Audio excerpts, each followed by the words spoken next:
Hey, what's up, everybody? Welcome back to another Spellbook Deck Tech here on MetaBroz. I'm Moldy Potion. This is my bro Metacrax. Welcome back, guys. Yeah, welcome back. Today we are going to be going over the mid-range Flame Spellbook you guys have seen me playing recently. It won most of the games against the Cosmic. It matched up very well against Cosmic, and I personally think it's a really, really fun deck to play. It won all but one game. That's true. In an entire week of playing on camera and off camera, I got lucky one time.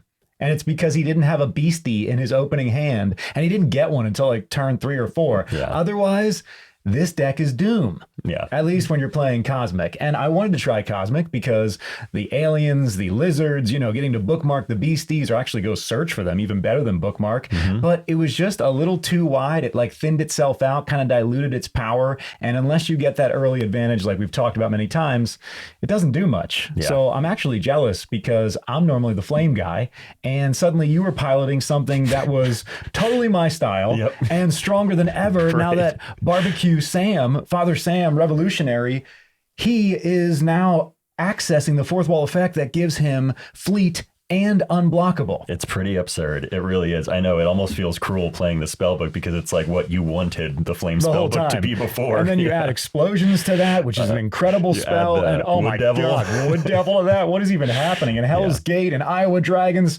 This is an awesome spellbook. That's why we're doing a deck tech. We might do one on the Cosmic as well. But this is the one that we're really excited about. This is the one that I want to play next. I actually want to do Flame versus Lightning, and then I want to do the Flame versus the Loveland Lockdown. Yeah, if we have time before the tournament, because man, it is only like a week or so away. Yes, and I do not think the Flame will match up quite as well against a Loveland Lockdown deck. But, before we get into that, guys, if you happen to be shopping on Channel Fireball and you want to use the coupon code MetaBroz with a Z at checkout, it won't cost you anything, but it will help to support us in the channel. Yeah, we really appreciate it. Also, if you'd like to support us more directly, you could go to patreon.com/MetaBroz with a Z. We've got a number of tiers there you can sign up for. Some of them auto win prizes, others are entered in raffles, and then there's just a tier that just helps us out, gets us that much closer to the next cup of coffee or beer at the end of the day. Yes. And we appreciate all of the support from the patrons. Absolutely love you guys. You are slowly and significantly now changing our lives. Yes, so it's really, really amazing. And so we want to be able to give back to you as much as you guys are giving to us.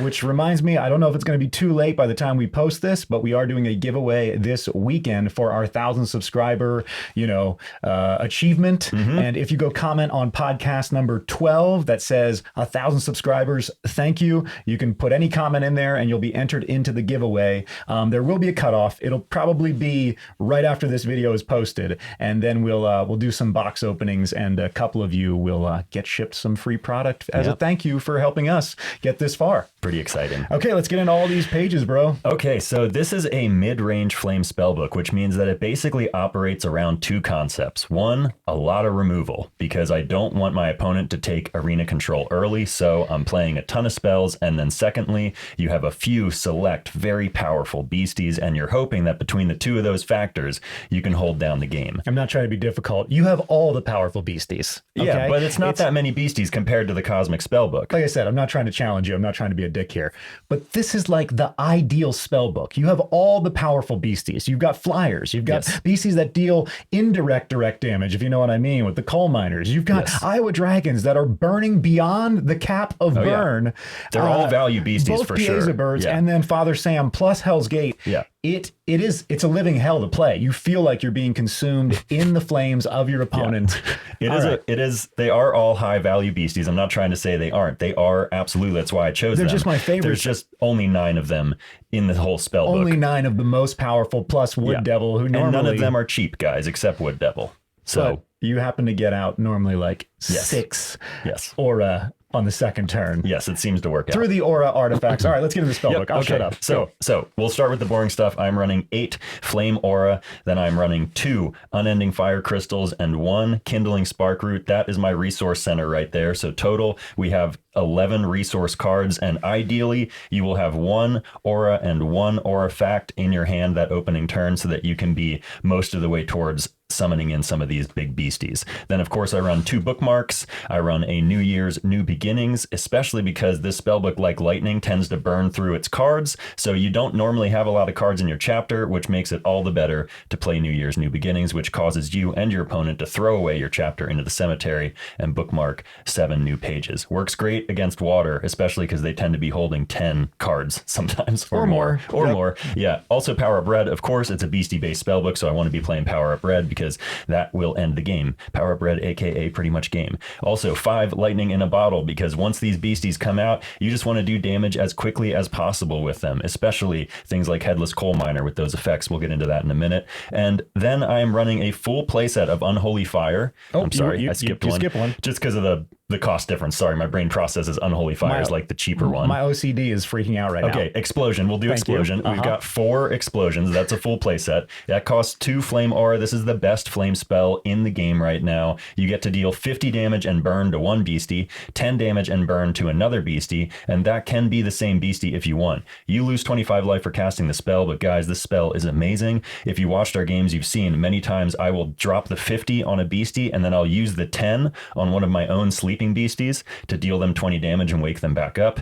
I mean, it's just win-win. Explosion is so tech. It feels so good to play every time. I'm always happy when I have Explosion in my hand. And he had a lot of beasties that were asleep because of the schmooze, which gives you a 50-50% chance upon their attack or their destruction to sleep a beastie. So oftentimes one of these bigger beasties was falling asleep and then getting reawakened with double damage from the 10 turn 20 damage explosion. But then they were back in action, awake and ready to kill. And it's a trick that your opponents will not expect. A lot of people playing Morpheus or sleep spells, they think once they sleep that beastie, cool, don't have to think about it the rest of the game. So it feels great to right when they pass turn be like, cool, I'm gonna Explosion, destroy your beastie, wake my beastie up, and now start dealing you some damage. So it's great. Unholy Fire is the other removal spell. Again, full playset of 6. It costs 1 neutral, 1 flame. You get to deal 50 damage to target page or nope, it's just target page. And then you also are inflicted with burn. You and that page are inflicted with burn, and you lose 25 LP. Between these 2 spells, because they both deal a minimum of 50 damage, you can take care of a lot of threats right now in MetaZoo. Most of the threats you're dealing with will have 50 LP or below, unless they're a really big scary beastie. So Unholy Fire and Explosion take care of like 80% of the problems that you're going to bump into. You can blow up the schmooze, they won't put your stuff to sleep. It's great, guys. But let's get into the actual beasties, because the whole point of Explosion and Unholy Fire is really just to clear the arena so that these guys can take over. This is my favorite beastie in Flame. It's my favorite beastie in the spellbook, Headless Coal Miner. You can have 3 per spellbook. It's a beastie spirit, costs 1 neutral, 3 flame aura, has 50 life points, has the spirit trait, so he can't be targeted by attacks, which is amazing.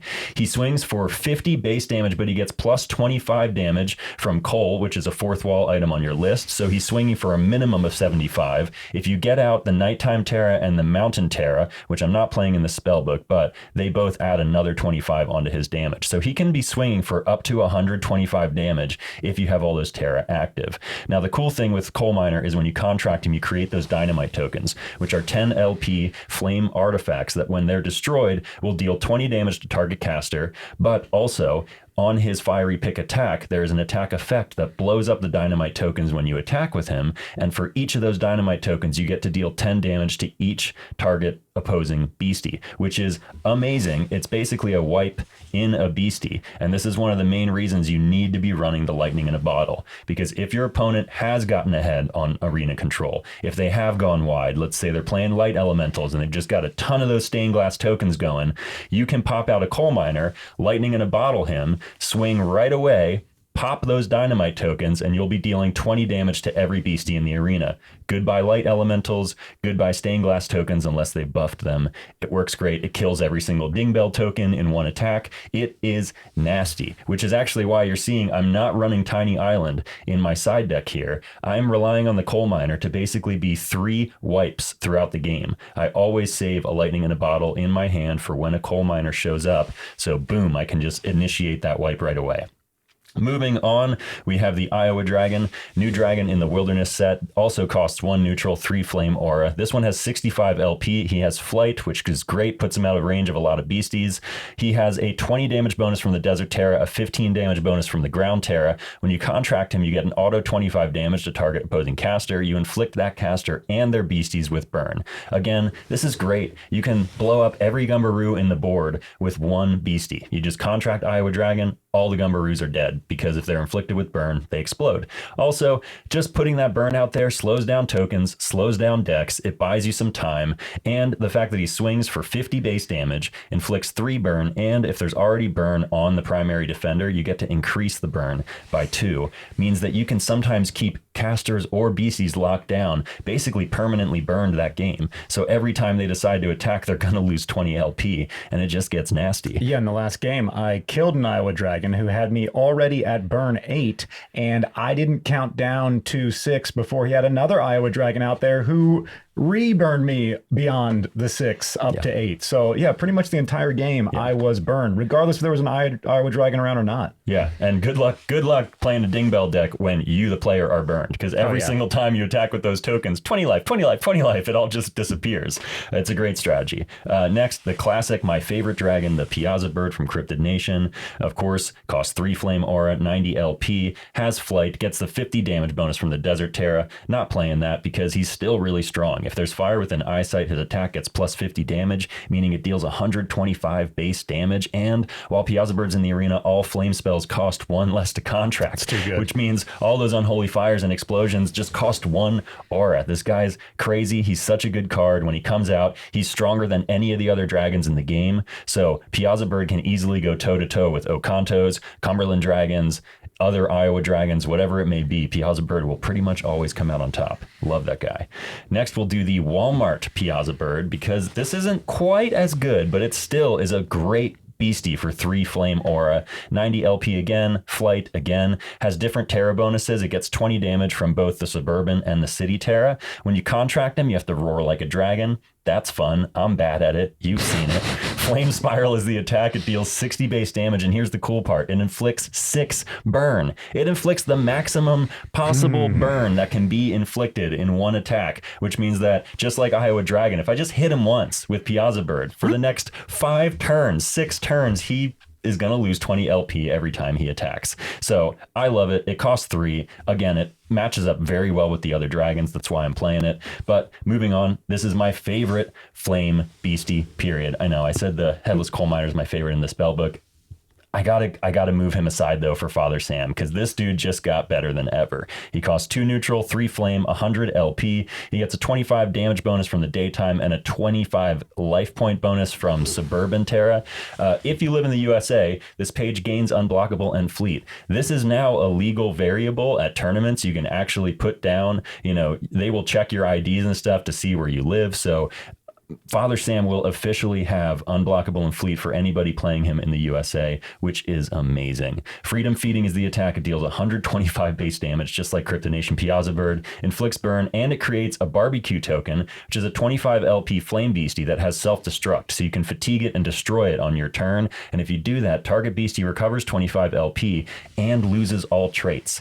That is the key. The loses all traits is amazing. You can strip Frogman of his magic proof. You can strip Okanto Dragon of his magic proof. You can strip any card of their magic proof. Oh, Okanto, yes, of course. Yeah, well, I'm just saying a bunch of cards with magic proof because that's the biggest issue, that's right? Thing. You can also take away Defender from beasties, which will cut their life points in You can take away Burrow if they weren't burrowed. You can take away any trait, invisibility, all of it. And because it's an actual effect that's happening in the text box with the attack, it's not a spell. Right. So magic proof, you get around it. Yeah, it's amazing. This dude with lightning in a bottle, I think you saw in one of our recent games, him and lightning in a bottle just will take the whole game. It's I mean, 5 amazing. Lightning in the bottle and 1 Father Sam, that gives you what, 750 damage? Yeah. Yep. It's ridiculous. You add a potion seller or two, and you've got the game just with those 3 cards if you happen to have them in your hand. Yeah, it's absolutely absurd. Now, before we get to this, I know this is going to mess with you, this card, we're going to do the last beastie, which is wood. There you go. So we're going to do the last beastie, because that's my little OCD thing. I have to get the beasties done. So this is Wood Devil, which is who we were talking about earlier. Normally, he costs 2 neutral and 3 forest aura, which, as you can see, I do not have in the spellbook. But if a real tree is within eyesight, he costs 3 less forest aura, which means he just costs 2 neutral aura. And if you bring a bonsai tree to Caster Cup, that counts as a real tree. They're accepting that at this tournament, which means that everybody better be playing Wood Devil. Yours will be arriving any day now? Any day. It's on the way. It's in shipping. I hope it lives, because it better be alive or else I'm screwed. But Wood Devil also comes with some other fancy, helpful things. He does have Convert, so you can fatigue him to generate an aura if you need it. Now that he costs 2 neutral, that's actually valid. He might help you ramp up your aura a little bit. He gets a 25 damage and a 25 life point bonus from the Forest Terra, which is nice because that's the most common Terra used in the game. He gets First Strike if you activate his Trap trait and he flips face up, which is cool. That's a bonus. But what you're really after is the Devilish Scream attack, which inflicts Paralyze, deals 25 base damage, and you may distribute that attack's damage to any number of beasties, artifacts, or casters. Now, just like my bro said, that's an attack effect, not a spell, which means you can't get away from it with Magiproof. He can target anybody. He can target Frogman, Light Elementals, Flying Beasties, Spirit Beasties, whatever it is with that attack. So if I can, I'm trying to get Powerup Red on the Wood Devil, because that is literally just a wipe every turn. It's 125 damage I get to distribute however I want. So Wood Devil, big props, great card. Okay, that's all the beasties, guys. Now we will do Hell's Gate.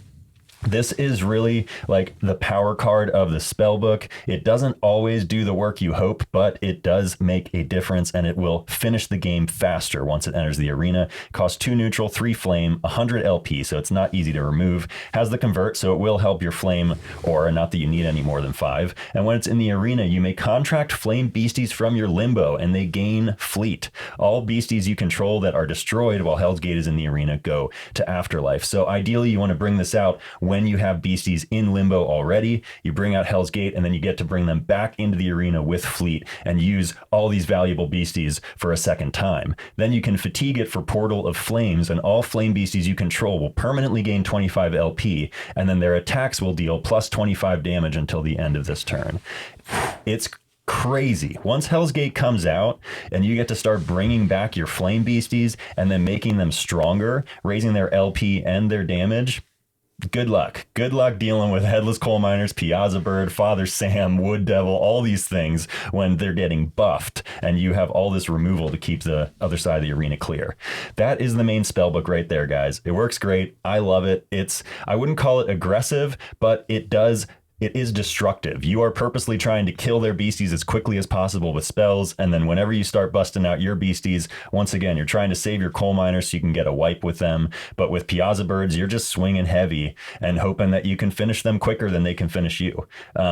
Okay, so let's talk about side deck. Side deck, I technically only have 14 pages here. It's because I would have a third Seafood Barbecue if I had a third copy. Let's talk about Seafood Barbecue for a second. This is also a new flame spell in Wilderness. It's a little expensive. Costs 1 neutral, 3 flame, but you get to auto-destroy target beastie, fish, crab, or octopus, and you recover 50 LP. That is so handy because we all know Wallawale Crustacean is a nightmare to deal with, as is Oklahoma Octopus if he's hanging out in the arena. So being able to instant kill a Wallawale Crustacean or an octopus is a major detriment to a water deck. That's why I have him in the side deck. It's just for water. There's also a second effect. You can search your spellbook for a flame spell and place it in your chapter. So if for some reason there's not a crab out, you could just use it to go fetch an explosion or something from your spellbook, but usually you're saving that for the octopuses and the crabs.